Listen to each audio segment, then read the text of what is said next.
반갑습니다. 마태복음 13번째 성경 공부 시간에 오신 여러분을 환영합니다. 우리 함께 시작 기도하겠습니다. 하나님 감사합니다. 우리들로 하여금 주의를 온전히 지키고 하나님의 말씀 앞에 서게 하시니 감사합니다. 주님의 말씀이 저희에게 지혜가 되고 또 우리에게 생명이 되고 살아갈 이유와 소망이 되게 하시니 감사합니다. 오늘 또 우리 주 예수 그리스도의 말씀을 우리들이 풍성히 깨닫고 마음에 심으며 그것이 우리 안에 아름다운 열매로 자라가도록 축복하여 주옵소서. 감사드리며 예수님의 이름으로 기도했습니다. 아멘. 마태복음 성경 공부 13번째 시간입니다. 오늘 저희들이 다룰 내용은 마태복음 20장에서 22장. 시기적으로 본다면은 예수님의 후기 유대 사역이 이제 본격화되고 마지막 순환주간까지 들어가는 내용입니다. 예수님께서 여리고 성 근처까지 가셨습니다. 그리고 그곳에서 예루살렘 성에 들어가셔서 그 마지막 순환 기간 동안에 일어났던 몇 가지 사건들을 오늘 함께 살펴보도록 하겠습니다. 마태복음 20장의 큰 주제는 천국의 역설에 관한 내용입니다. 20장에서는 이 천국이 갖고 있는 독특한 사고방식이죠. 우리가 일반적으로 아는 상식과는 반대되는 좀 다른 각도에서 예수님은 설명을 하십니다. 자, 어떤 내용인지 한번 볼까요? 제일 먼저 나오는 것은 포도원 품꾼의 비유인데 이 비유의 어떤 중심 주제를 우리가 먼저 발견해야 합니다. 비유는 항상 어떤 메인 포인트가 있습니다. 이 포도원 품꾼의 비유가 우리에게 말하고 싶은 것은 신앙의 핵심이 은혜라는 것입니다. 바로 은혜가 신앙생활의 가장 중요한 부분이다라는 점을 오늘 비유에서 말하고 있습니다. 포도원 주인이 품꾼들을 지금 고용하는 내용이 나오잖아요. 1절에 이렇게 시작을 하죠. 천국은 마치 품꾼을 얻어 포도원에 들어보내려고 이른 아침에 나간 집주인과 같다. 그러니까 이 주인의 관심이 어디에 있습니까? 포도원에 포도를 수확하는 데 있는 게 아니라 일꾼을 많이 들여보내는 데 있는 거예요. 좀 이상하지 않습니까? 이 주인의 관심은 어떤 재물보다는 사람에게 관심이 있고 특별히 또 내용을 나중에 찬찬히 보면은 이 사람들이 얼마나 일을 잘해서 효과적으로 내 재산이 늘어날 것인가에 있지 않았습니다. 사람을 고르지 않았어요. 능력 있는 자를 고르지 않았고 만약에 일을 많이 시키려면 아침에 이제 한꺼번에 고용을 해야 되겠죠. 오히려 이 사람들이 필요한 것을 얻게 하려고 늦게까지 사람들을 고용하는 그런 자비와 긍휼이 많았다라고 볼 수 있는 거죠. 주인의 결국 관심은 한 사람이라도 더 고용을 해서 어떻게 하면 그들에게 품삯을 얻게 할 것인가. 당시 이 노동자들은 하루 벌어서 하루 먹었는데 그날 일감이 없으면 자식들도 다 굶을 수밖에 없는 거죠.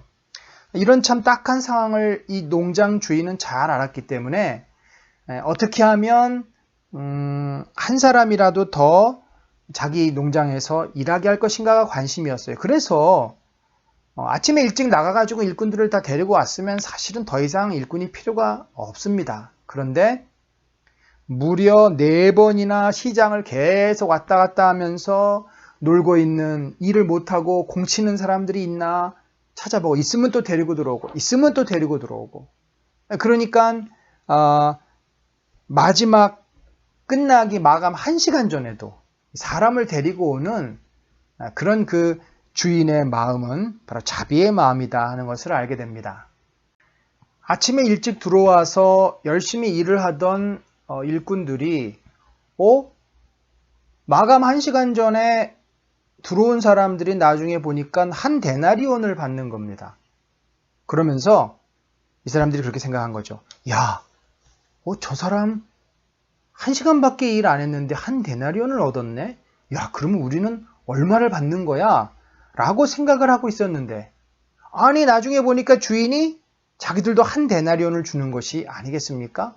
너무나 실망을 해서 주인에게 막 따집니다. 자, 여기서 우리는 뭘 볼 수 있을까요? 우리는 굉장히 나 중심적으로 세상을 바라보고 생각한다는 거죠. 지금 주인은 아무런 잘못을 한 것이 없습니다. 주인하고 이 아침에 일찍 고용된 일꾼의 계약 관계는 한 데나리온입니다. 주인은 정확하게 약속을 지켰습니다. 그런데 이 사람들이 왜 문제 제기를 하냔 말이에요. 그것은 우리 안에 있는 욕심 때문에 그렇죠. 늘 우리 중심적으로 생각하기 때문에 그렇습니다. 우리는 늘 내가 얼마나 더 받을까? 어떻게 하면 내가 더 많은 것을 얻을 수 있을까에만 관심이 있습니다. 하지만 주인은 그것이 아니라 누가 아직도 받지 못했나? 누구에게 주어야 그 사람도 하루를 먹고 살 수 있는가에 있다라는 거죠. 우리는 16절에서 이 포도원 품꾼의 비유의 주제를 이제 보게 되는데 그 주제가 뭘까요? 물론 이제 전체 주제는 신앙의 핵심이 은혜다라는 것인데, 자, 이것이 이렇게 표현됩니다. 나중된 자로서 먼저 되고 먼저 된 자로서 나중되리라. 이게 역설인데요. 자, 먼저 된 자는 누굽니까? 비유 본문에서는 아침에 일찍 온 자죠. 나중된 자는 누구입니까? 1시간 전에 온 자죠. 그러면 일반적으로 먼저 된 자가 이제 먼저 됐다. 그러면 뒤에 가서도 먼저 들어와야 되는 거잖아요. 나중된 자, 나중에 온 자는 뒤에 가서도 나중 끝이 되어야 하잖아요. 그게 우리 일반적인 생각입니다. 가난하게 살았던 사람은 결국은 가난할 수밖에 없고 부자로 살았던 사람은 결국 부자일 수밖에 없는. 그런데 오늘 본문에서 자비의 마음, 주인의 마음은 조금도 이해하지 못하고 자기 것만 챙기려고 했던 일찍 온 사람들은 하나님 앞에 인정받는 사람이 못 되고 하나님의 은혜, 그러니까 이 신앙의 핵심은 은혜잖아요. 그 은혜를 깨달은 자는 그가 뒤늦게 은혜를 알았지만 결국은 그 은혜에 감사하여 1시간 동안 얼마나 열심히 일했겠습니까? 정말 겸손한 마음으로 나 같은 자에게도 이렇게 기회를 주다니, 은혜를 베풀어 주시다니 감사합니다 하고 정말 겸손한 마음으로 최선을 다했을 때 그런 자들의 마음을 하나님께서 귀하게 여기시고 그를 존중하고 인정해 주신다. 자, 그런 의미로 이 앞뒤 순서가 바뀐 것이죠. 자, 이 주제는요, 이 16절은 19장 30절에 부자 관원의 이야기가 마무리되면서도 한 번 나옵니다. 그러니까 이 부자 관원 이야기와 이 포도원 품꾼의 비유 이야기는 연결이 돼요. 어떻게 보면은 이 부자는 유대인들에게 가장 하나님의 축복을 받은 자로 선망의 대상이 된 자입니다. 율법도 다 지켰죠. 얼마나 그가 열심히 살았습니까? 사람들에게도 다 인정을 받는 사람입니다. 하나님에게도 인정받고, 그래서 이 사람은 정말 모든 사람들이 우러러보는 사람이에요. 처음 됐고 나중에도 또 처음 될 자죠. 그런데 예수님께서 그가 갖고 있는 그 속마음을 지적하시지 않았습니까? 너는 하나님을 진실로 믿는 것이 아니라 네가 가지고 있는 돈을 하나님처럼 붙잡고 있다. 그것을 내려놓고 진실로 하나님을 따르지 않으면 너는 천국에 들어올 수 없다라고 말을 합니다.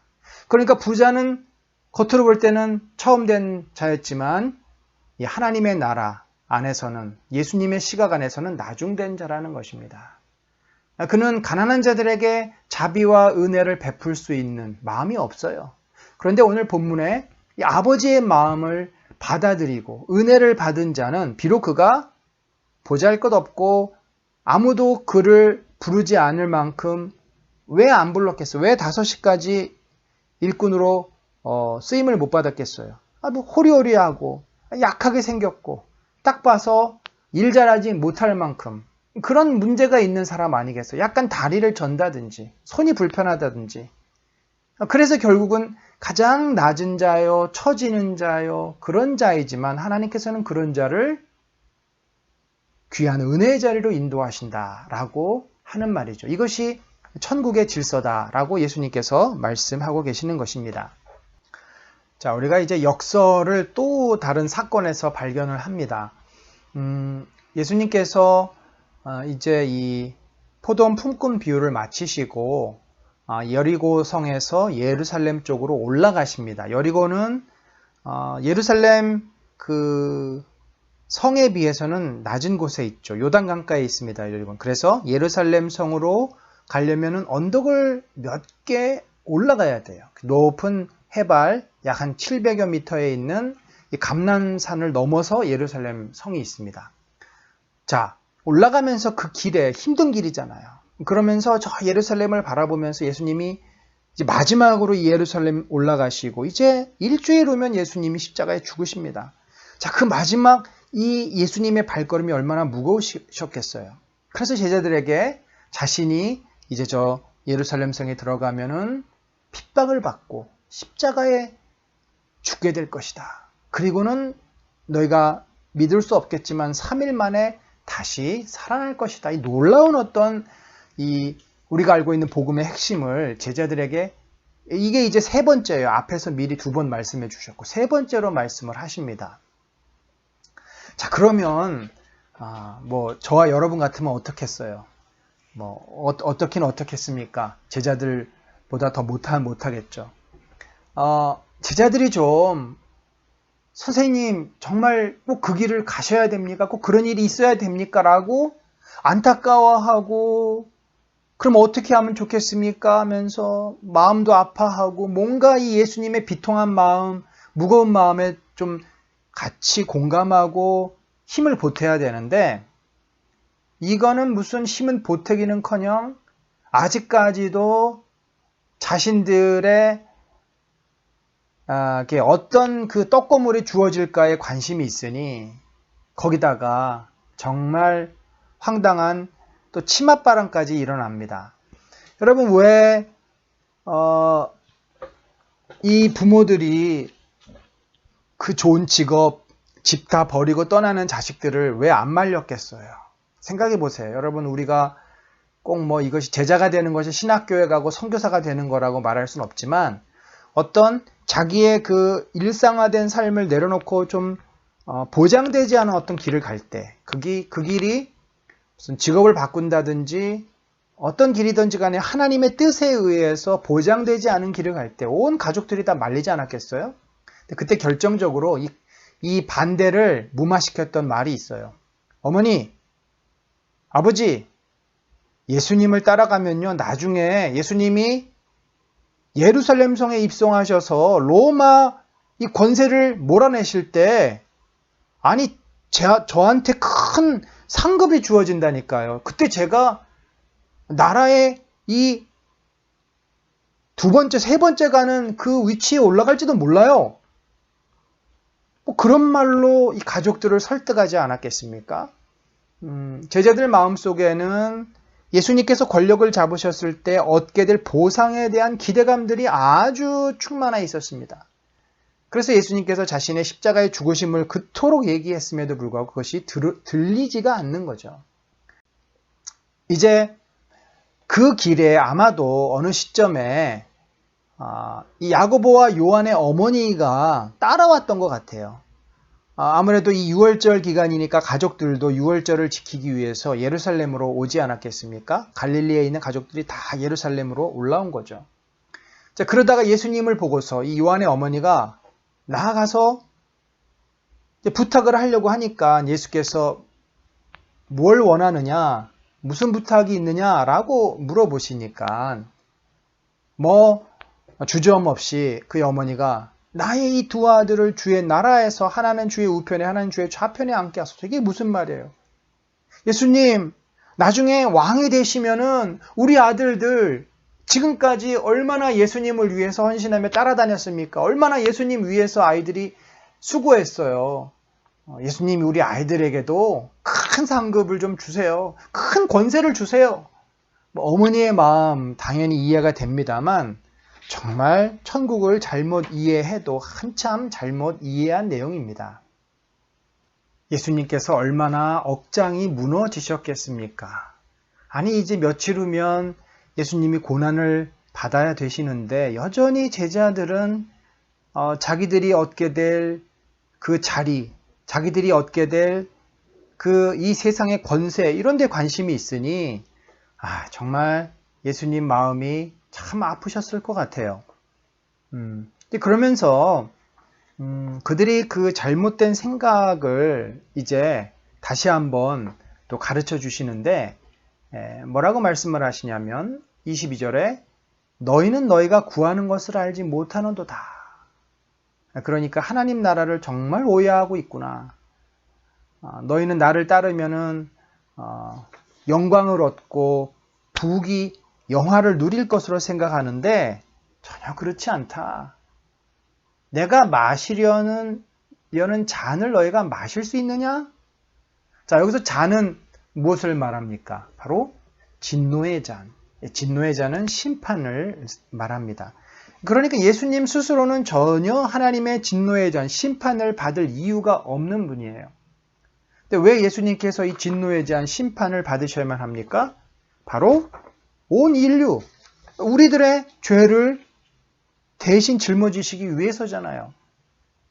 그러면 예수님은 그 대속의 그 분노의 잔을 내가 이제 받아야 되는데 너희도 그 분노의 심판, 진노의 잔, 그 고난과 핍박을 너희도 감당할 수 있겠느냐? 그랬을 때 그들은 마치 이 잔이 무슨 축하 파티에서 메이크 토스트 하는 그런 어떤 위하여 하는 그런 잔으로 생각했는지 자기들도 할 수 있다라고 말을 한 것입니다. 그러자 예수님께서 너희가 과연 내 잔을 마시려니와 그래 그렇구나 맞았어 너희도 나처럼 이 잔을 마실 거야. 자, 예수님께서 이때 잔을 마실 것이다 라고 했던 것은 뭡니까? 마치 베드로에게 요한복음 마지막 장에서 이제 젊어서는 네 마음대로 다녔지만 늙어서는 너 마음대로 다닐 수 없다. 너에게 이제 어려움이 있을 것이다. 바로 그들이 예수님 승천 후에 받게 될 고난과 핍박과 순교의 잔을 말씀을 하신 겁니다. 내 좌우편에 있는 것은 내가 주는 것이 아니다. 그렇죠. 이 영광의 자리는 누가 앉습니까? 바로 하나님께서 세우시는 것이고 하나님의 진정한 인정을 받는 자. 물론 그 예수님 보좌 우편에 좌우편에 아브라함이라든지 구약의 여러 선지자들 그리고 또 사도들이 있을 것이다 라고 말을 하지만 사실 우리가 누가 있는지는 아무도 모르죠. 천국에 가보지 않으면 알 수는 없습니다만 어쨌든 그 귀한 자리는 정말 하나님께서 허락해 주시는 영광스러운 자리다. 너희가 이런 생각으로 이런 욕망으로는 욕심으로는 그 자리에 갈 수 없다라고 예수님께서 거절을 하십니다. 자, 천국의 역설에 대해서 예수님께서 또다시 말씀해 주십니다. 이제 예수님이 이 땅에 온 목적은 너희가 생각했던 것처럼 권세를 얻고 부귀 영화를 누리기 위해서가 아니라는 거죠. 세상은 그렇습니다. 권력을 왜 얻으려 합니까? 왜 서로들 국회의원이 되려고 하고 벌써부터 이 서울시장, 부산시장 자리를 노리고 있고 나중에 대권을 왜 노리고 있습니까? 그 자리가 주는 엄청난 그 대가들이 있기 때문에 그러지 않겠습니까? 또 그 자리에 가도록 옆에서 도와만 줘도 콩고물이 차고 넘치는 거죠. 이게 세상의 원리입니다. 그러나 예수님을 따르는 제자들에게는 다른 원리가 있다라는 거죠. 그것이 뭐냐면 오히려 그렇게 권세를 잡고 높은 자리에 가고자 하는 자는 어떤 자가 되어야 돼요? 섬기는 자가 되어야 된다. 으뜸이 되고자 하는 자는 종이 되어야 한다. 이거는 세상의 눈으로 볼 때는 말도 안 되는 일입니다. 그러나 예수님께서는 바로 이러한 역설을 통해서 진정으로 천국의 가치, 천국에서 존중받고 천국에서 하나님 보좌 우편에 오를 수 있는 자가 누구인지를 말해주는 거죠. 자, 이것은 먼저 된 자가 나중 된 자는 말하고도 일맥상통한 겁니다. 으뜸이 되고자 하는 자는 종이 되어야 한다. 나중 된 자가 먼저 된 자, 종이 된 자가 으뜸이 된다라는 의미이죠. 예수님 자신이 이 땅에 오신 목적이 바로 섬김을 받는 것이 아니라 섬기려고 오셨다라고 말씀을 하고 계십니다. 여러분, 세상에서는 권력을 잡고 높은 자리에 올라가서 대접을 받으려고 합니다. 많은 대가를 얻으려고 합니다. 그것이 일반적인 가치관이고 세상 사람들의 모습이고 옛날부터 지금까지 다 동일한 사람들의 마음입니다만,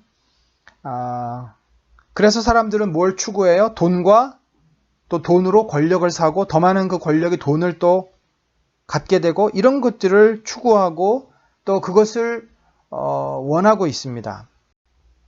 그래서 사람들은 남에게 지배를 받거나 내가 남의 밑에 있는 것을 못 견뎌하고 어떻게든지 남 위에 올라가려고 남을 짓밟고서라도 그 위에 올라가려고 하는 상향성의 삶을 사는 것이 오늘날 우리가 이 경쟁하는 그런 사회의 모습 아닙니까? 하지만 예수님의 말씀은 하나님 나라에서는 이와 다르다는 거죠.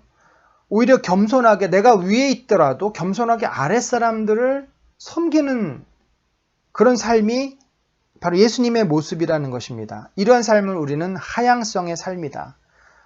내가 능력이 있어요. 능력이 있음에도 불구하고 능력을 썩히고 아주 이렇게 맨 밑바닥에 있을 필요는 없죠. 능력이 있고 여건이 되면 우리는 사회적으로 신분적으로 또 여러 가지 조직에서 승진도 하고 또 전문적인 일도 할 수 있어요. 그러나 그 마음의 자세가 뭐냐는 거죠. 내가 그 자리에 올랐으니까 나는 누려야 돼. 까불어. 내가 누군지 알아? 이런 태도가 아니라 위로 올라가면 올라갈수록 내가 섬길 수 있는 사람이 많아졌구나. 내가 돌봐야 되는 사람이 많구나. 바로 그것이 겸손의 마음이요. 청지기의 마음이요. 바로 예수님의 마음이라는 거죠. 이것이 천국의 역설이라는 것입니다. 우리가 20장에서 이 천국의 역설을 쭉 살펴보지 않습니까? 19장 부자 관원의 그 사건과도 연결이 되는 거고, 다음에 포도원 품꾼 비유도 이 역설에 대해서 나중된 자가 먼저 된다 설명하는 것이고, 또 제자들과의 그런 가르침, 토론 속에서도 진정으로 예수님을 따르는 우리들, 예수님 자신이 이 땅에 권리를 전혀 주장하지 않으시고 모든 권리를 다 포기하시고 섬기기 위해 오신 것처럼 우리도 이렇게 섬기는 삶을 살아야 한다. 근데 여러분, 솔직히 이게 쉽습니까? 참 어려운 일입니다. 그렇지만 예수님은 끝까지 예루살렘에 들어가야 되는 비장한 그런 상황 속에서도 자신에게 은혜를 베풀었던, 은혜를 요구했던 이 맹인 두 사람까지 고치시는, 끝까지 섬기시는 예수님을 봅니다. 여러분, 우리는 고도의 분업화되고 또 다양한 기회들을 얻으면 신분 상승, 또 재산 축적, 다양한 어떤 위로 올라갈 수 있는 길들이 있습니다. 그래서 우리 아이들에게도 그러한 그 기회를 많이 얻도록 하기 위해서 공부도 열심히 시키고 노력도 하고, 그래서 경쟁이 있고 이런 사회 속에 우리가 살고 있습니다. 우리가 열심히 노력하고 많은 것을 얻고 높이 올라가는 것은 우리 이 시대 현대 산업사회에서는 당연한 일이고 모두들 그것을 선망하고 또 축복된 일이라고 볼 수 있지만, 하나님의 자녀는 어떤 동기, 어떤 태도로 그 과정, 그 상황 속에 있어야 되는지를 잘 생각해 보셔야 하는 거죠. 정말 내가 누리기 위해서, 내 것을 내가 얻었으니까 내 마음대로 살기 위해서가 아니라, 아무리 내가 기회가 있고 또 높은 자리에 올라가도 내가 능력이 있어도 이것은 하나님께서 허락해 주신 것이기 때문에 그것을 겸손한 마음으로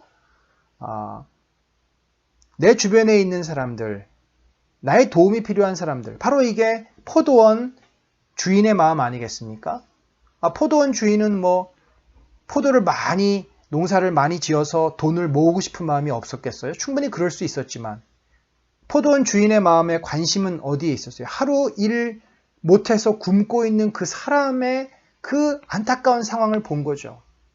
여러분, 우리에게 주신 많은 기회들, 재물들, 우리들이 갖고 있는 것들을 만약에 나를 위해서 쌓고 또 다른 재산을 쌓기 위한 발판으로 삼기보다 이미 충분히 넘치게 주셨으니까 그걸 가지고 하루 일당을 구하는 그런 자들을 돕는 마음으로, 또 그렇게 약한 자들을 섬기는 마음으로 우리들이 살아간다면 그런 자들이야말로 예수님 보좌 좌우편에 앉게 되는 영광을 누리지 않겠습니까?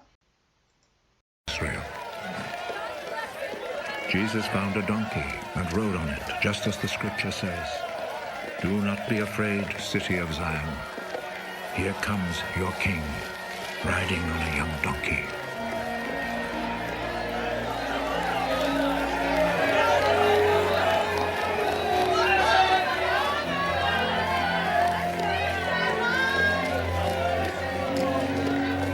His disciples did not understand this at the time, but when Jesus had been raised to glory, they remembered that the scripture said this about him, and that they had done this for him.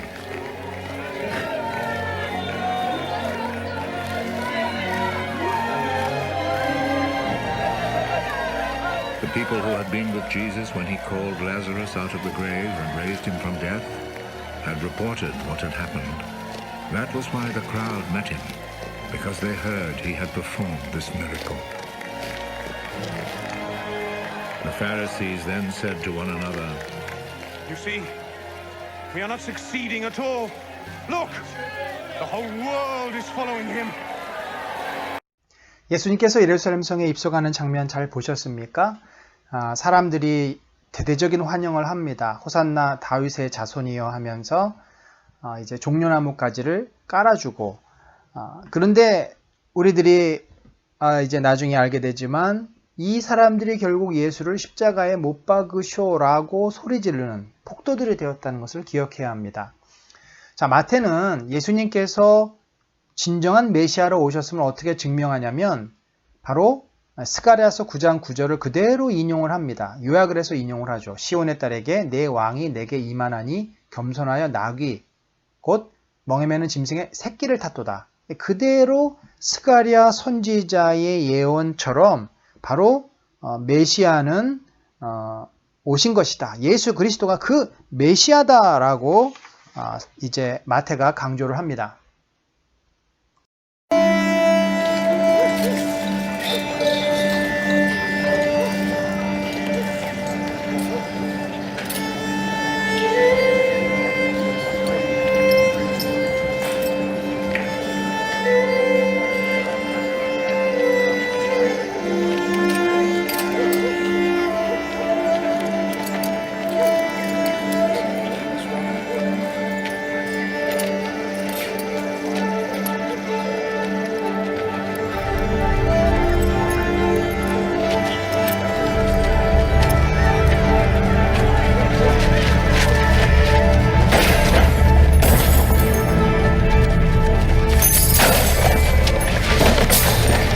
Take these things hence!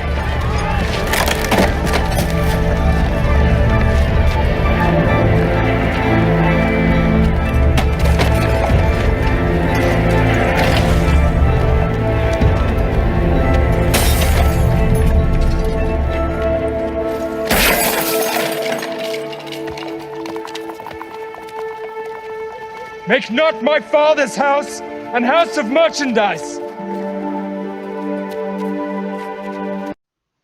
예, 성전 정화 장면 잘 보셨죠? 마태는 계속해서 이 성전 정화 장면에서도 예수님이 구약을 인용하시는 그 부분을 정확하게 놓지 않고 기록을 하고 있습니다. 예수님도 그냥 아무렇게나 생각나는 대로 말씀하시는 것이 아니라 하나님의 말씀을 그 당시 사람들에게 해주셨는데 그 하나님의 말씀은 어디 있어요? 구약 성경에 기록되어 있습니다. 따라서 예수님 스스로가 나는 내 자신의 말을 하는 것이 아니라 아버지의 말을 한다라고 말씀하셨고 그것이 바로 이렇게 나타나는 거죠. 자, 예수님이 뭐라 그러셨습니까? 그들에게 이르시되 기록된 바 내 집은 기도하는 집이라 일컬음을 받으리라. 그런데 너희가 이 집을 강도의 소굴로 만들었다라고 예수님이 이제 환전. 당시에 그 돈은요, 이 디아스포라들이 여러 곳에서 유대인들이 왔을 때 로마의 돈을 갖고 오지 않습니까? 그런데 성전에는 가이사의 것은 가이사랴에게, 하나님의 것은 하나님에게. 성전에서는 이 가이사라의 돈, 로마 돈은 부정한 돈이기 때문에 낼 수가 없습니다. 그럼 어떻게 돼요? 환전을, 요즘으로 말하면, 요즘도 환전하죠. 여행 가면은 달러 바꾸고 다 거기 현지화 바꾸잖아요. 그런 것처럼 환전을 하는데, 환전을 그냥 해줍니까? 아니죠. 이 수수료를 받는데 그게 무지무지하게 폭리를 취했다는 것입니다. 예를 들면은, 1,000원짜리를 바꿔주는데 500원을 수수료로 내는 거예요. 그러니까 배보다 배꼽이 더 큰 거죠. 근데 그걸 알면서도 어쩔 수 없이 이 성전에 돈을 낼 때는 이 쉐켈을 내야 되니까 거기서 바꾸는 겁니다. 또 예수님께서 비둘기 팔고 양 파는 그것을 확 이렇게 엎으시고 양들을 다 쫓아내셨는데, 당시에 사람들이 제사를 드리러 가난한 자들은 비둘기, 조금 돈이 있는 사람은 그 다음에 염소, 양 이런 것들을 이제 데리고 왔는데, 근데 아무리 건강하고 좋은 걸 가지고 와도 이 제사장들이 보고서 다 퇴짜를 논다는 겁니다. 억지를 부리는 거죠. 흠이 없는데 흠이 있다 그러고 조그만한 어떤 흠집이라도 생기면 다 퇴짜를 놓는 겁니다. 결국은 어떻게 해야 돼요? 거기에 있는 짐승을 사야만 통과가 되는 거예요. 거기에 있는 짐승은 흠이 여러 개 있어도 아무런 문제 제기를 하지 않아요. 이유가 뭘까요? 역시 폭리를 취하기 위해서 그럽니다. 여러분 그런 경험이 있으시잖아요. 관광지에 갔는데 생수 한 병이 막 3,000원이에요. 이거 우리 동네에서 사면 300원, 500원짜리가 3,000원 생수 한 병이. 그거 굉장히 마음이 쓰라리면서 마시지 않습니까? 그런데 어떻게 해요? 거기서 목이 마르니까 3,000원짜리 사는 겁니다. 마찬가지입니다. 내가 시장에서 사면은 10,000원이면 살 수 있는 비둘기를 거기 가서는 30,000원, 40,000원에 사는 거예요. 3배, 4배의 폭리를 취하는 겁니다. 그리고 그 돈은 다 제사장들의 이제 주머니로 들어가는 거죠. 자, 그래서 예수님께서 이 기도하는 집, 하나님을 만나고 하나님께 영광을 돌리는 곳이 대제사장들의 재산 증식을 위한 이 착취와 폭리의 그런 시장터가 되어버렸다. 예수님께서 그것을 고발하는 것이고, 자, 그렇게 말씀을 하셨는데, 내 집은 기도하는 집이다. 이 내용이 어디서 나왔어요? 바로 이사야서. 이는 내 집은 만민이 기도하는 집이라 일컬음이 될 것임이라. 나중에 성전이 회복이 됐을 때, 포로로 잡혀가고 나서 이스라엘 성전은 이제 완전히 무너집니다. 제2성전이 세워졌지만 그 솔로몬 시대처럼 영광이 성전엔 더 이상 찾아오지 않아요. 그러나 이사야 선지자가 예언했던 것처럼 나중에 진정한 성전, 곧 예수 그리스도죠.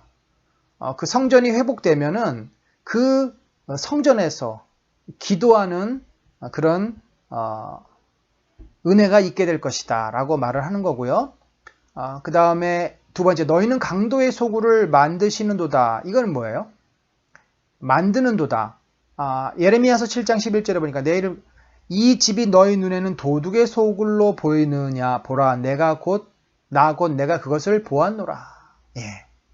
그러니까 예레미야서 이 유다가 완전히 타락해서 바벨론에게 멸망을 당하기 직전에 타락상을 보여주는 거죠. 그러한 것처럼 당시에 대제사장과 유대인들이 하나님의 성전을 이처럼 자기 자신들의 재산을 증식하고 자기들의 치부를 위한 그런 어떤 도구로 더 이상 성전이 아닌 거죠. 이렇게 만들었다는 예수님의 책망이십니다. 예수님께서 이렇게 성전의 본래 기능을 다시 한번 강조하면서 성전의 타락함을 드러내시고 정화하는 일을 하자, 당연히 그 옆에서 지켜보고 있었던 대제사장들과 서기관들이 얼마나 마음이 불편했겠어요. 그런데 또 아이들이 막 와서 호산나 호산나 다윗의 자손이여 하면서 예수님을 막 찬양하는 것을 보자 그들이 화가 막 머리끝까지 난 거죠. 그때 예수님께서 이제 시편을 또 인용을 하십니다. 이렇게 말씀을 합니다. 어린 아기와 젖먹이들의 입에서 나오는 찬미를 온전하게 하셨나이다. 함을 너희가 읽어본 일이 없느냐. 바로 이런 상황이라는 거죠. 어린아이들, 왜? 어른들이 입을 다물고 있으니까 어린 아이들의 입을 통해서 하나님께서 하나님의 영광을 드러내신다는 거예요. 바로 예수 그리스도가 진정한 메시아이심을 드러낸다. 그래서 이는 원수들과 보복자들을 잠잠하게 하려 하심이라. 너희처럼 어리석은 죄인들의 입을 이 아이들의 입을 통해서 막으시는 거다라고 책망하십니다. 그리고 나서 이제 예루살렘 성 안에서 이 마른 무화과 나무와 관련된 사건이 일어납니다. 예수님께서 이제 시장하셨는지 그 길가에 무화과 나무를 보시고 이렇게 이제 열매를 따서 드시기 위해서 찾아봤는데 열매가 없는 거예요. 잎사귀만 있고. 그러자 예수님께서 이렇게 책망을 하십니다. 이제부터 영원토록 내가 열매를 맺지 못하리라. 그런데 놀라운 것은 그러자마자 이 무화과가 곧 시들어 버렸다는 겁니다. 자, 예수님이 그 마음이 강팍하고 아주 잔인하셔서 이렇게 막 식물을 마르게 하고 그러십니까? 그건 아니죠. 이것은 일종의 선지자적인 사인, 선지자적인 행동인데 바로 예루살렘 성 거민들, 특별히 유대 지도자들의 삶이 온전치 못한 것에 대해서 그들의 믿음이 진정성 있는 믿음이 아닌 것을 책망하시는 것이고 그렇게 하나님을 제대로 믿지 않고 하나님을 오히려 자기들의 치부의 수단으로 우상화시키는 그들은 결국 멸망당할 것이다, 심판당하실 것임을 예언하는 거죠. 결국 그들이 로마가 AD 70년에 예루살렘 성을 멸망시키면서 많은 대제사장과 유대 지도자들이 죽게 되지 않습니까? 그런데 이 사건에 대해서 마태는 그런 기록 안 하지만 마가는 이런 표현을 씁니다. 이는 무화과의 때가 아님이라. 자, 무화과 열매를 맺는 때가 아닌데도 지금 열매가 때가 아니기 때문에 열매가 없는 게 당연한 것처럼 보이는 거죠. 그런데 왜 예수님은 열매가 없다고 책망하셨을까? 자, 이것을 이해하기 위해서는 우리가 무화과에 두 종류가 있다는 것을 먼저 알아야 됩니다. 이 무화과는 비쿠라라고 하는 무화과가 있고 또 트에나라고 하는 무화과가 있다고 합니다. 이 비쿠라는 보통 1년 중에 상반기에 열매를 맺습니다. 3, 4월경에 열매를 이제 맺기 시작해서 5월이나 6월경에는 완전히 익어가지고 수확을 하는 거죠. 상반기에 열매를 맺고 수확하는 게 비쿠라. 반면에 여름에 자라서 한 8, 9월경에 수확하는 것이 트에나라고 볼 수 있죠. 그러니까 예수님께서 길 가다가 만나신 그 지금 무화과 나무는 이 가을에 따는 트에나가 아니라 바로 봄에 자라기 시작해서 5월쯤에 열매를 딸 수 있는 비쿠라였음을 우리가 알 수 있는 겁니다. 자, 여기 사진이 있는데 사실 우리가 봐서는 잘 구분을 할 수가 없습니다. 어떻게 보면은 전문가들이나 알 수 있죠. 언뜻 봐가지고 이게 트에나인지 이게 비쿠라인지 우리가 어떻게 합니까? 그러나 어쨌든 이제 예수님의 이러한 좀 납득이 안 가는 행동에 대해서 이제 여러 학자들이 이렇게 이제 설명을 하는 거고 어느 정도 좀 타당한 측면이 있다고 봅니다. 예수님께서 이제 예루살렘 성을 다니시는 때 여러 이제 예수님을 잡아들이려고 하는 여러 대상들이 있습니다. 예수님 주변에 예수님을 미워하고 예수님을 죽이려고 했던 자들이 있어요. 이제 그 자들이 하나씩 나와서 예수님을 내가 잡아볼 거야. 아니야, 내가 잡을 거야. 아니야, 내가 저 사람을 감옥에 집어쳐 넣을 거야. 라고 마치 경쟁하듯이 이제 여러 그 그룹들이 달겨들어서 예수님으로 하여금 자기들에게 굴복하도록 예수님에게 꼬투리를 잡아서 예수님을 감옥에 쳐 넣으려고 이제 찾아오기 시작합니다. 그러면서 제일 먼저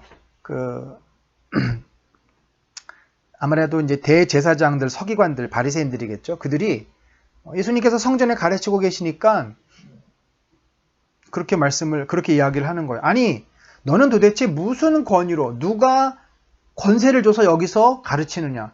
그 당시에 가르칠 권세는 이 랍비들만 가르칠 수 있지 않습니까? 랍비들은 누가 그 랍비로 인정을 해줘요? 그 전에 있던 당시에 당대에 인정받던 랍비, 뭐 가말리엘이라든지 뭐 이런 자들이, 그런 자들은 결국은 이 사내들인 공의회에서 또 인정하는 거 아닙니까? 그럼 자기들이 인정하지 않은 권위를 너는 도대체 어디서 나서 어떤 권위로 가르치고 있느냐라고 따지는 거죠. 뭐 그 사람들의 입장에서 볼 때는 맞는 말입니다. 이때 예수님께서는 사실은 그걸 뭐 설명을 한들 저들이 이해를 할 수 있겠습니까? 어떻겠습니까? 오히려 발끈해가지고 예수님을 더 잡아들이려고만 하지 않겠습니까? 그래서 불필요한 충돌을 막기 위해서 오히려 역으로 질문을 해서 그들의 입을 막습니다. 이게 그 논쟁법의 아주 중요한 방법 중에 하나예요. 예수님이 뭐라 그랬냐면, 그럼 너희가 이 내 질문에 대답을 하면 나도 너희 질문에 대답을 하겠다. 그러면서 예수님이 뭐라고 질문했냐면, 요한의 세례가 어디로부터 왔느냐? 요한이 요단강가에서 세례를 주다가 이제 죽었는데 그가 정말 하나님께서 보내신 선지자의 세례였냐? 아니면 그는 그냥 자기 스스로 혼자서 세례를 준 것이냐? 그 질문을 하는 거예요. 근데 이 질문도 어느 한쪽을 이야기해도 이게 딱 걸리게 돼 있는 거예요. 뭐라 그러냐면, 그거야 하나님께서 보내신 선지자지 라고 말하면 그들은 세례 요한을 믿지 않고 받아들이지 않았습니다. 거부했습니다. 그러면 왜 세례 요한을 믿지 않았냐라는 질문을 받게 될 것이고, 반대로 세례 요한, 그 사람 그거 자기 혼자 한 거지, 그가 무슨 거짓 선지자야, 그는 이단이야 라고 말을 한다면 사람들이 가만히 안 있다라는 거죠. 사람들은 이 세례 요한을 선지자, 엘리야로 알고서 그렇게 따라다녔는데 이 사람들이 두려워서 또 그렇게 이야기를 하지 못하는 겁니다. 그래서 결국은 이들은 모르겠다라고 했고, 예수님은 너희가 대답 안 하면 나도 대답 안 할 거야 라고 더 이상 그들이 질문을 못하게 입을 막아버린 겁니다. 예수님은 두 아들의 비유를 통해서 당시 유대 지도자들의 모습과 또 예수님하고 같이 잘 어울렸던 세리들이나 또 창녀들의 모습을 이제 말씀하는데, 여기도 어떻게 보면 천국의 역설이 그대로 드러나 있죠. 예수님 뭐라 그러셨어요? 예하고 순종하지 않은 큰아들이 하나님의 뜻대로 향한 것이 아니라 안 가겠다고 했지만 회개하고 아버지의 이야기를 뜻대로 행한 자, 둘째 아들이 그랬잖아요. 그래서 이 질문을 한 거죠. 그 둘 중에 누가 아버지의 뜻대로 하였느냐? 그러면 처음에는 안 간다 그랬지만 나중에 회개하고 간 둘째 아들이니다. 이렇게 말을 하니까 예수님께서 결국은 그 첫째 아들은 너희다라는 거죠. 첫째 아이들은 너희인데 너희는 말로는 이해한다. 그런데 너희 삶에는 진정한 믿음이 없다는 거, 행함이 없다는 거. 행함이 없다는 것은 믿은 대로 살아야 되는데 믿은 대로 살지 않는다는 거. 그러니까 그 믿음이 거짓 믿음이라는 거죠. 입으로만 하는 믿음이라는 겁니다. 반대로 둘째 아들, 자기 멋대로 살고 하나님을 몰랐던 그런 죄인이었지만 그들이 회개하고 이제 하나님의 말씀 앞에 나왔다는 거죠. 순종하게 됐다는 거죠. 그런 사람들이 바로 세리고 창녀들인데, 그런 자들은 하나님 나라에 들어갈 수 있다. 결국 이들이 뭐예요? 나중된 자들이죠. 그래서 이 지금 20장 21절이 다 연결이 됩니다. 포도원 품꾼 비유에서도 먼저 된 자들은 유대 지도자들이고 나중된 자들은 바로 세리와 창녀들이죠. 이들이 나중되었지만 이제 이들이 먼저 되고, 유대 지도자들은 먼저 되었지만 또 나중되게 된다라는 것입니다. 예수님은 포도원을 빼앗는 농부의 비유를 들어서 당시 유대 지도자들이 며칠 후면 자신에게 어떠한 엄청난 큰 죄를 저지르게 되는지를 이제 말씀해 주고 계시는 거죠. 이 비유를 통해서 또 이 인자, 곧 메시아가 받게 될 순환에 대해서도 이야기를 하고 있습니다. 자, 그리고 나서 그들에게 역시 마태는 이 부분을 정확하게 또 기록을 합니다. 시편 118편 22절을 예수님께서 그대로 인용하시죠. 건축자들이 버린 돌이 모퉁이의 머릿돌이 되었나니 이것은 주로 말미암아 된 것이요 우리 눈에 기이하도다. 한번 읽어본 일이 없느냐. 그러므로 내가 너에게 이르노니 하나님의 나라를 너희는 빼앗기고 그 나라의 열매 맺는 백성이 받으리라. 자, 이것이 이제 앞에 그 큰아들 또 둘째 아들 비유하고도 연결이 되는데 이 건축자의 버린 돌, 결국 예수 그리스도께서는 메시아로 인정받지 못하고 지도자들에게 의해서 사형을 당합니다. 비참한 죽음을 맞이합니다. 그러나 그 결국은 버린 돌이 뭐가 됐어요? 모퉁이의 머릿돌. 가장 건물을 세우는 중심, 교회의 주인이 될 것이다. 이것이 어떻게 가능한가? 이것은 하나님께서 계획하셨고 하나님께서 이루시는 것이기 때문에 인간으로서는 도무지 이해를 할 수 없고 놀라기만 하는 거죠. 그래서 결국 너희들은 하나님의 나라를 얻지 못한다. 구원을 받지 못한다는 겁니다. 오히려 그 나라는 열매 맺는 백성, 이 마태에서 열매 맺는다는 표현이 참 많이 나옵니다. 이 유대인들에게는 열매가 참 중요해요. 믿은 대로 사는 백성, 진정한 믿음을 갖는 백성, 그러니까 나중된 하나님께서 은혜를 베풀어 주셨을 때 세리와 창녀들은 그 은혜를 자기들은 인생의 5시에 구원받은 자들이잖아요. 얼마나 감사하고 얼마나 그 은혜가 큽니까? 그 은혜를 받았고 그래서 은혜 받은 자로 사니까 그 열매가 맺어지는 거예요. 근데 은혜를 모르면 열매를 맺을 수가 없습니다. 예수님께서는 이 앞에 포도원을 빼앗는 농부의 비유 말씀 후에 또 다른 비유를 하나 말씀을 합니다.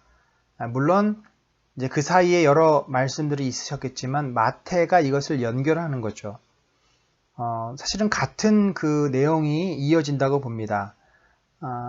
그 21장 마지막 절이 그러므로 내가 너희에게 이르노니 하나님의 나라를 너희는 빼앗기고 그 나라의 열매 맺는 백성이 받으리라. 자, 그러면 이런 질문이죠. 누가 열매 맺는 백성인가 하는 겁니다. 그들은 왜 하나님의 나라를 빼앗기는가 하는 질문이 나올 수 있죠. 이 질문에 대해서 다시 말해 하나님 나라에 들어간다는 것이 무엇이고 누가 이 하나님 나라에 들어갈 수 있는지에 대한 그 내용을 이제 혼인잔치에 초대받은 자들의 비유를 통해서 마태가 설명을 하고 있습니다. 이 복음서에서 혼인잔치는 천국에 가장 많이 비유가 됩니다. 주로 복음서에서 잔치가 벌어졌다 했을 때는 혼인잔치가 많이 등장을 해요. 열천의 비유도 그렇고요. 왜 그렇습니까? 이 결혼잔치, 혼인잔치는 인간이 경험하는 가장 행복한 순간이기 때문에 그렇습니다. 가장 축복된 시간 아닙니까? 따라서 이 천국을 우리들이 이해할 때 마치 온 가족이 여러 사람들이 함께 모여 기쁘고 즐거워하는 그런 행복과 기쁨이 충만한 곳이 바로 천국임을 비유하기 위해서 이렇게 자주 혼인잔치가 천국으로 비유가 됩니다.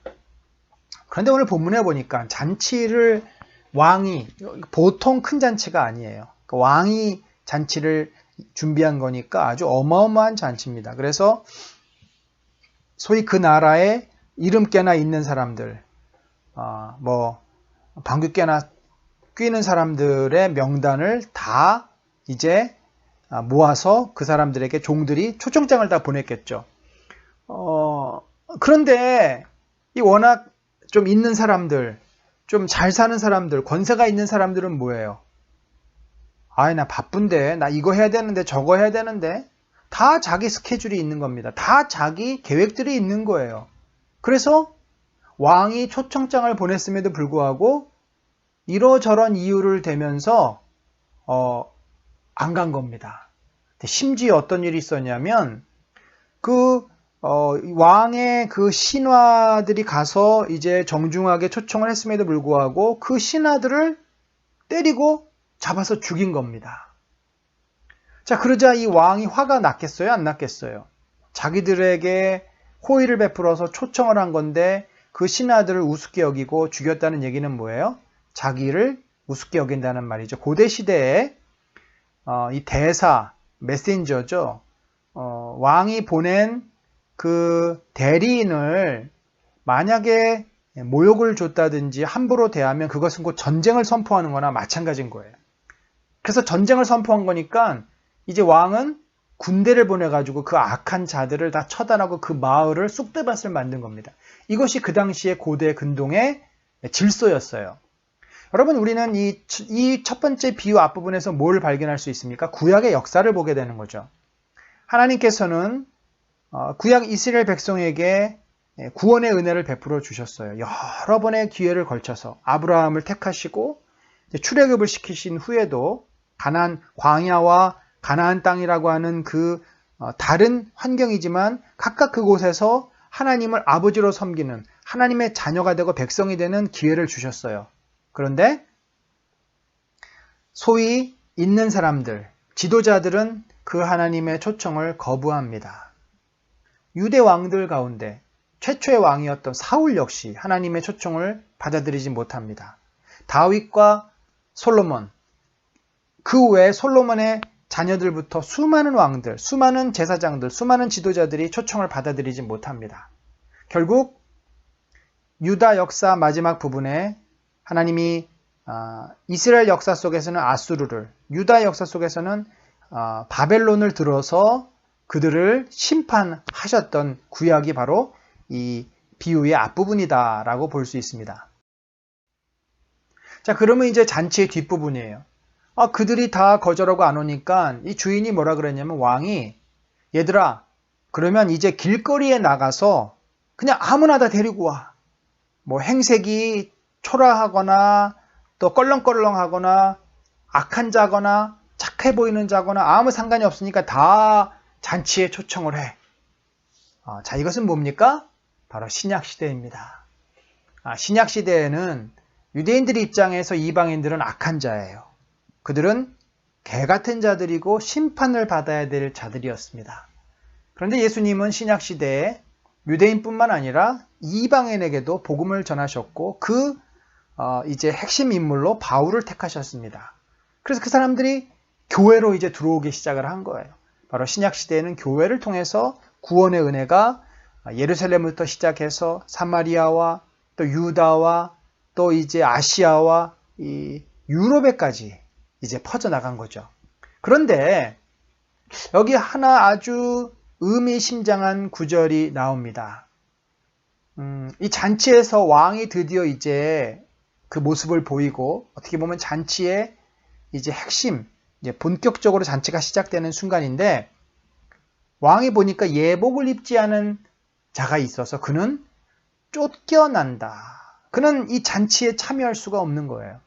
여러분, 잔치에서 쫓겨나고 잔치에 참여하지 않는 모티브는 이후에도 많이 나옵니다. 10처녀의 비유에도 5처녀만 잔치에 들어가고 결혼잔치에 들어가고 5처녀는 등불을 준비하지 않은 처녀는 들어갈 수가 없어요. 그래서 어두운 곳에서 이를 갈면서 심히 이를 갈미 있으리라, 뭐 이런 표현이 나오지 않습니까? 자, 그러면 그것은 뭐냐면 신약시대 교회 안에 들어왔다고 해서 다 구원을 얻는 것이 아니라는 거죠. 누가 하나님 나라에 들어가는가? 아니, 그러면 세리고 창년대 뭐 아무렇게나 행동하고 아무렇게나 살아도 다 구원 받는 거야? 그것은 아니라는 거죠. 예복을 입은 자만이 구원을 받는다. 자, 예복이 뭘까요? 바로 사도들에게 주었던 그 교회 열쇠 아닙니까? 사도들의 신앙 고백. 주는 그리스도시요 살아계신 하나님의 아들이시니이다.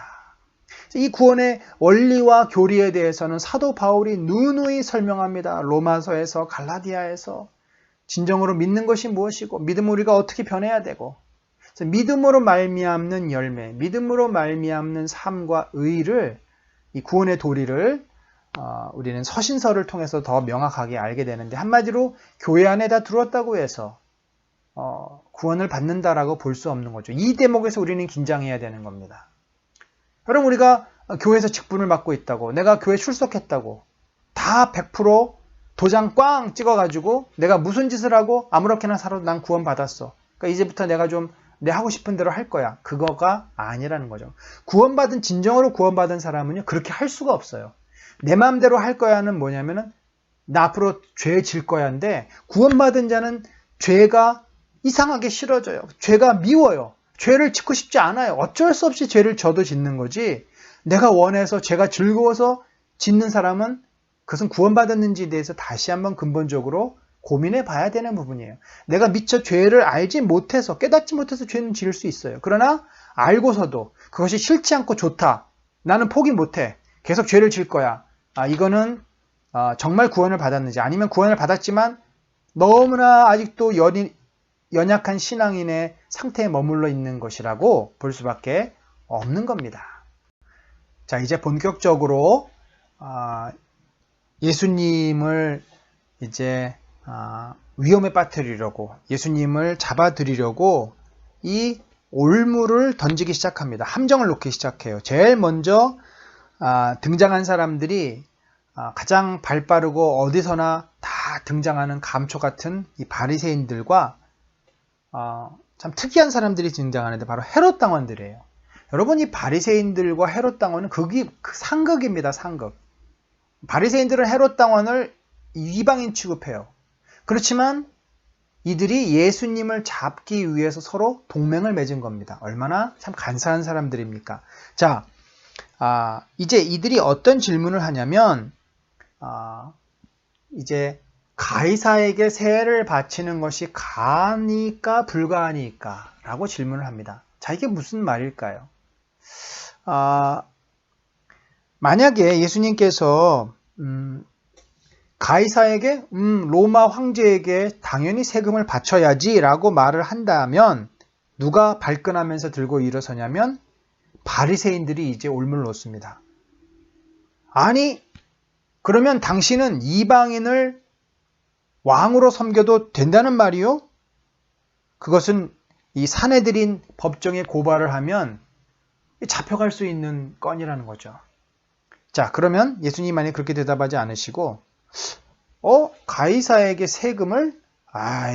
가이사는 이방 황제인데 우리가 왜 이방 황제에게 세금을 바치면 안 돼! 라고 말을 하면 또 어떨까요? 이번에는 헤롯 당원들이 등장을 합니다. 뭐라고? 아니, 세를 바치지 말라고? 그것은 로마 법정의 탈세자로 이제 고발을 당할 수밖에 없습니다. 속국인데 당연히 지배국가에서 세금을 징수했으면 내야 되는 거죠. 그러니까 이들은 이제 이렇게 질문을 던지면 예수님이 양쪽 중에 한쪽은 올무에 걸리겠지라고 이제 확신을 한 겁니다. 그런데 예수님께서 어떻게 대답을 하셨을까요? 예수님께서는 아주 절묘한 대답을 하십니다. 가이사의 것은 가이사에게, 하나님의 것은 하나님에게 바치라. 이렇게 말씀을 하신 거죠. 당시 유대인들은 로마의 속국이었기 때문에 반드시 세금을 내야만 됩니다. 그것도 로마 동전으로 내야만 했습니다. 그런데 이제 이 동전에 보면요, 한 면은 아우구투스 신의 아들 디베리우스 시저라는 글귀가 있고 다른 한 면은 로마의 여신 리비아의 형상이 새겨져 있습니다. 한번 보겠습니다. 자, 이것이 당시에 통용되던 로마 이제 동전이었습니다. 한쪽에는 아우구스투스 신의 아들 디베리우스 시저라는 글귀가 있고요. 아마도 이 부분이 그런 것 같습니다. 요게 시저의 모습, 그리고 그런 글귀죠. 요게 이제 그 당시에 로마의 여신 리비아의 형상이 이렇게 이제 그려져 있다는 거죠. 그러니까 이것도 여신의 모습이고 황제의 모습이지만 거의 신처럼 그렇게 이제 인정받았던. 그러니까 결국은 이것은 뭐냐면 이것을 가지고 이제 있고 이것을 가지고 쓰는 것은 우상을 인정하는 것과도 같은 것이 되고 마는 거죠. 유대인들은 바로 이러한 동전으로 세금을 낸다는 것은 굉장히 부정한 일이다라고 해서 그들은 그것을 금기시했습니다. 그러면서 예수님은 이제 이 가이사의 것은 가이사에게, 하나님의 것은 하나님에게라는 그 대답을 통해서 당시에 유대인들에게 매우 중요한 어떤 원리들을 말씀하신 겁니다. 첫 번째로 로마 정부를 인정하라. 예수님은 로마 정부가 너희를 지배하는 것에 대해서 하나님의 뜻으로 알고 그것을 존중하고 그들에게 세금을 내라고 가르치신 것입니다. 그들은 잘 세금을 내지 않았습니다. 두 번째로 로마 정부는 세속 정부다. 따라서 하나님의 것과는 구별하라. 그러니까 로마 정부를 하나님이 세우신 것으로 인정은 하지만 하나님보다 위에 놔둘 수는 없다라는 거예요. 특별히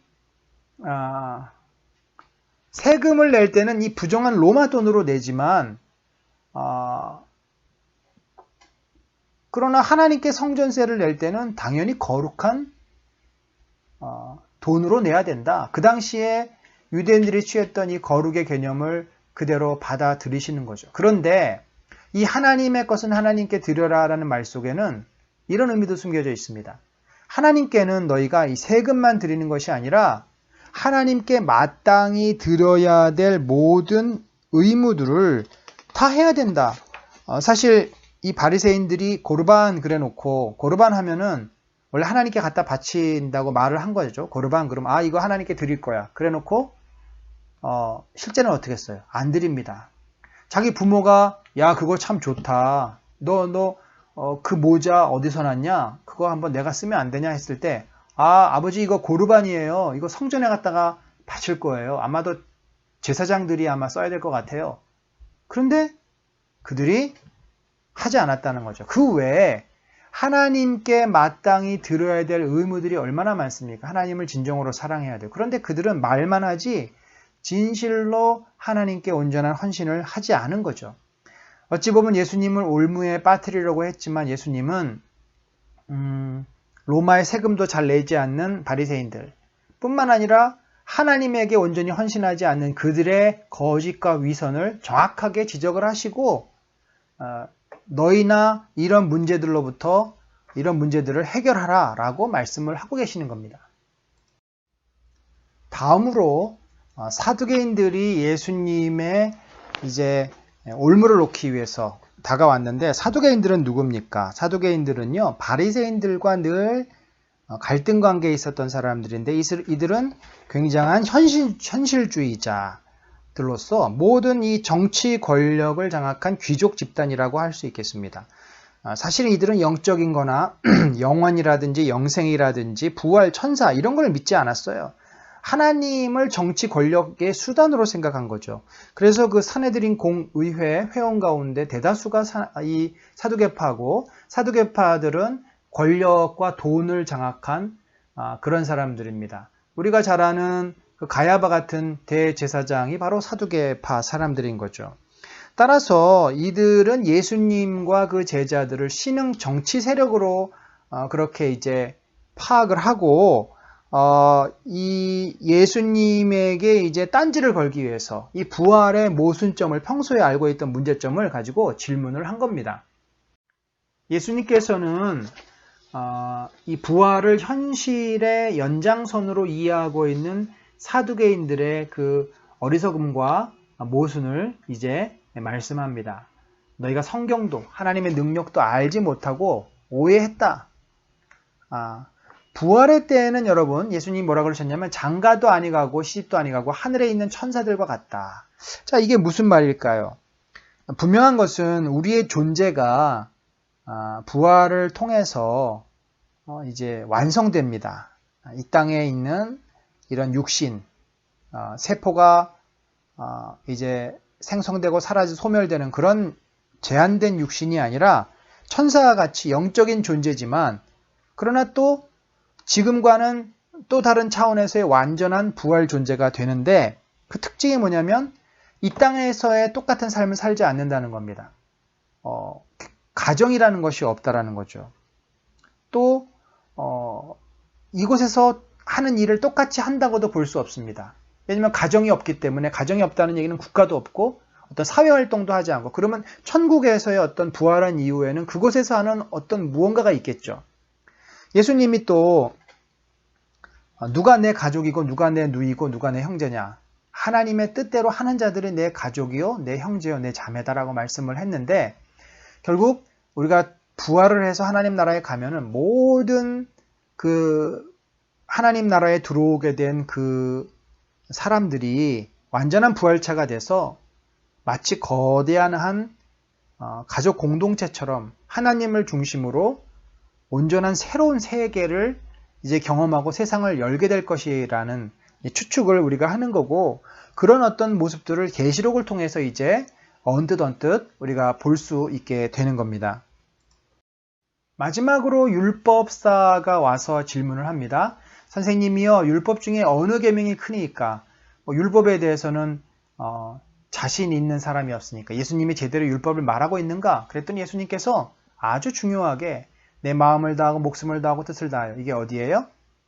신명기 6장 4절에 있는 말씀이죠.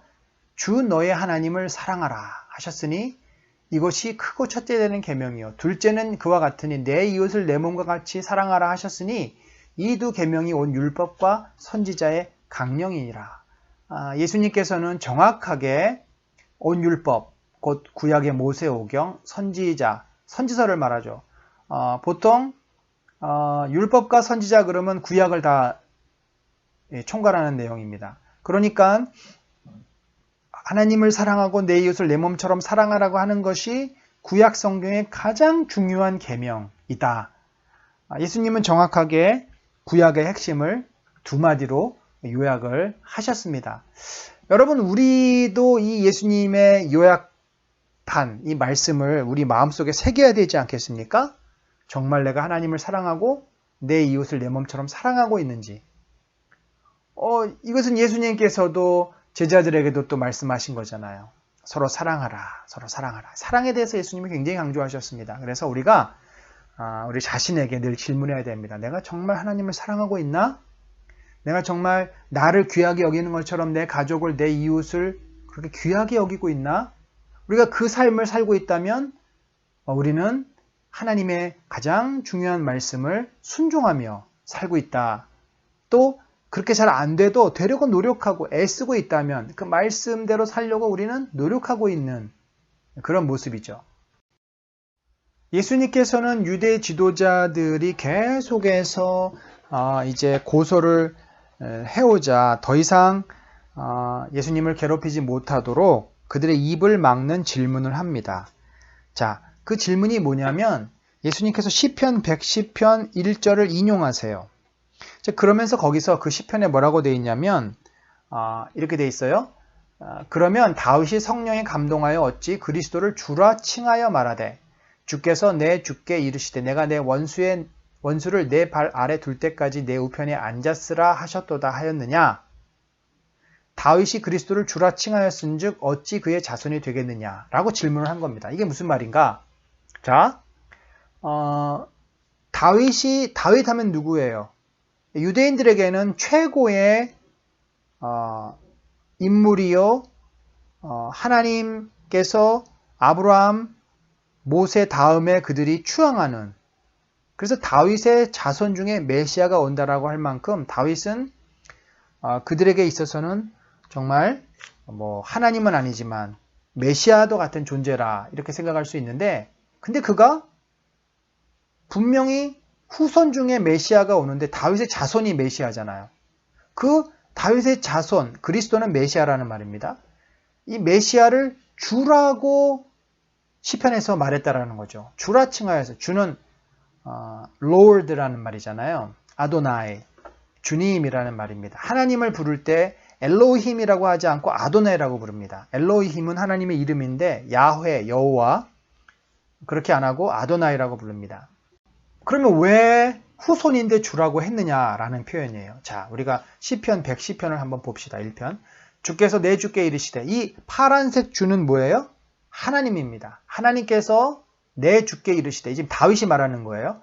파란색은 하나님께서 내 주께, 곧 메시아죠. 하나님께서 예수님께 이르시되, 하나님이 내 원수를, 메시아의 원수, 사탄이죠.